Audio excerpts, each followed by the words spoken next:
La loi numéro 2002-73 du 17 janvier 2002 a introduit la notion de harcèlement moral dans le droit de la fonction publique sous l'article 6 quinquies de la loi numéro 83-634 du 13 juillet 1983 portant droits et obligations des fonctionnaires. Dans la pratique, et malheureusement, il est vrai que cette notion est invoquée trop souvent à tort et à travers, au risque de lasser le juge administratif. Il importe donc de rappeler les contours de cette notion juridique et les réponses apportées par les juridictions administratives. 4 points seront plus spécifiquement abordés. La définition du harcèlement moral, les protections statutaires, les options contentieuses ouvertes aux agents victimes de harcèlement moral et l'adaptation du régime de la preuve. En ce qui concerne la définition du harcèlement moral, de manière synthétique, les éléments constitutifs du harcèlement moral sont les suivants. Il est nécessaire de constater l'existence d'agissements répétés, ayant pour but ou pour effet une dégradation des conditions de travail et susceptibles de porter atteinte aux droits ou à la dignité de la victime, ou d'altérer sa santé physique ou mentale, ou encore de compromettre son évolution professionnelle. Autrement formulé, le harcèlement moral pourra être constaté dès lors que le juge administratif a pris acte de l'existence d'une accumulation, sur une durée minimale de plusieurs semaines, de décisions destinées ou ayant pour effet d'éloigner un agent du service, congé maladie, démission, mutation.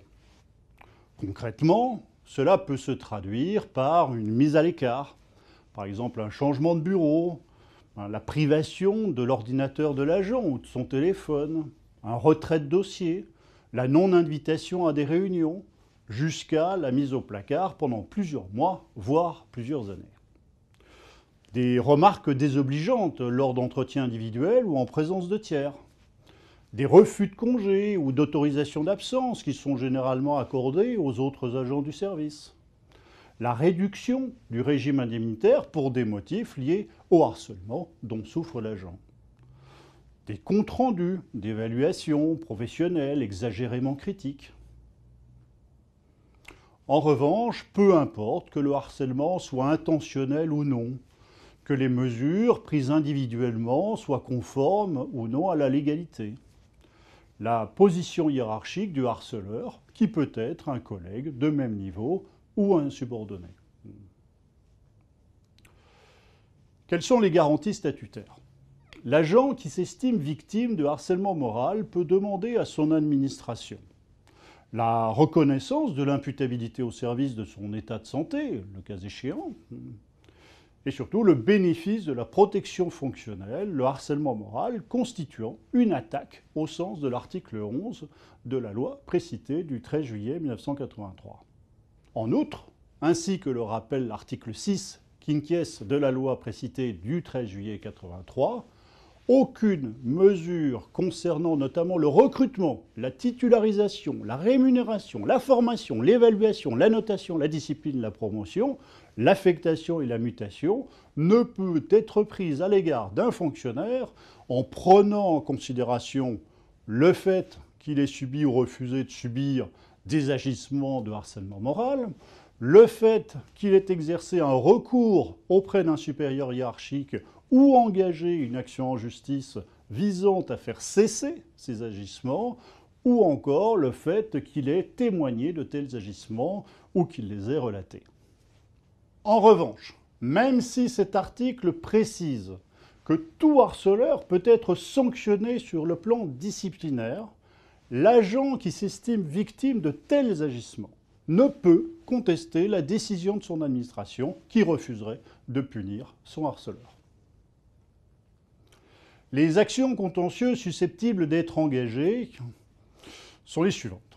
Lorsqu'un agent s'estime victime de harcèlement moral, il dispose de différentes procédures administratives contentieuses, outre les actions pénales naturellement. Il peut demander l'annulation du refus opposé à sa demande tendant à bénéficier des garanties statutaires appelées ci-avant, la protection fonctionnelle et, le cas échéant, l'imputabilité au service. il peut demander l'annulation d'une mesure le concernant et prise dans le cadre de ce harcèlement. Par exemple, une mutation, une sanction disciplinaire, une évaluation professionnelle ou encore l'élimination de son régime indemnitaire. Il peut également demander l'engagement de la responsabilité de l'administration et ce, même sans faute, sans préjudice pour cette dernière à engager la responsabilité de l'agent coupable à titre récursoire. En effet, il a été jugé par le Conseil d'État que lorsqu'un agent est victime, dans l'exercice de ses fonctions, d'agissements répétés de harcèlement moral, il peut demander à être indemnisé par l'administration de la totalité du préjudice subi, alors même que ces agissements ne résulteraient pas d'une faute qui serait imputable à celle-ci. Dans ce cas, si ces agissements sont imputables en tout ou partie à une faute personnelle d'un autre ou d'autres agents publics, le juge administratif, saisi en ce sens par l'administration, déterminera alors la contribution de cet agent ou de ses agents à la charge de la réparation. Enfin, la victime pourra saisir le juge des référés-liberté. Il est également possible à tout agent de saisir le référé-liberté lorsqu'une administration porte une atteinte grave et manifestement illégale à une liberté fondamentale. Le cas échéant, le juge des référés statue dans un délai très bref de 48 heures, qui est généralement respecté. Le temps laissé à la collectivité pour organiser et préparer sa défense est donc extrêmement bref. Or, il a été jugé que le droit de ne pas être soumis à un harcèlement moral constitue pour un fonctionnaire une liberté fondamentale au sens des dispositions de l'article L521-2 du Code de justice administrative. Un agent qui s'estime victime de harcèlement moral peut en conséquence saisir le juge des référés-liberté pour le faire cesser. On conviendra qu'il s'agit d'une voie de recours bigrement efficace. Enfin, il y a une adaptation du régime de la preuve. En principe, la charge de la preuve du harcèlement moral devrait incomber à l'agent qui s'en estime victime. Toutefois, compte tenu de la difficulté de l'exercice pour l'intéressé, que l'on comprend aisément, le juge administratif a retenu une solution plus équilibrée par un arrêt, Madame Monteau, du 11 juillet 2011. Il appartient dans un premier temps au demandeur de faire naître une présomption d'existence de harcèlement et de faire valoir en ce sens d'un certain nombre d'éléments de nature à corroborer ces allégations. L'agent qui se plaint du harcèlement ne peut donc se contenter de simples allégations. Pour que la présomption lui soit accordée, il doit documenter ces allégations par tout moyen. Des mails, des courriers, des photographies, des constats d'huissier, des témoignages, des certificats médicaux, des décisions prises à son endroit, etc. Si ces éléments sont inexistants ou insuffisants, la demande sera rejetée. A contrario, si la présomption est admise, il appartiendra alors à l'administration de la renverser, en démontrant que les décisions prises à l'égard de l'agent étaient en réalité justifiées par l'intérêt du service. Comme l'indiquait Mathias Guillaumard, c'est à ce stade qu'il peut, le cas échéant, faire valoir un certain nombre d'éléments relatifs au demandeur, tenant par exemple à ses agissements, son attitude au travail ou avec ses collègues. Aussi, concrètement, 3 situations peuvent être identifiées une fois la présomption obtenue. L'administration ne peut rien expliquer. Naturellement, la présomption ne sera pas renversée et le harcèlement reconnu.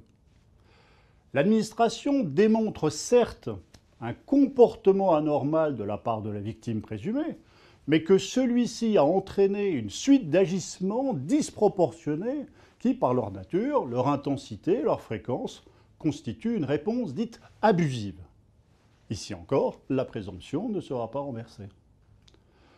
En revanche, lorsque les comportements respectifs des harceleurs et harcelés présumés ont excédé le cadre normal des relations professionnelles, mais sans pour autant que les réactions du premier au comportement du second n'atteignent le seuil de l'abusif, la présomption sera alors renversée et la demande de reconnaissance du harcèlement moral rejetée.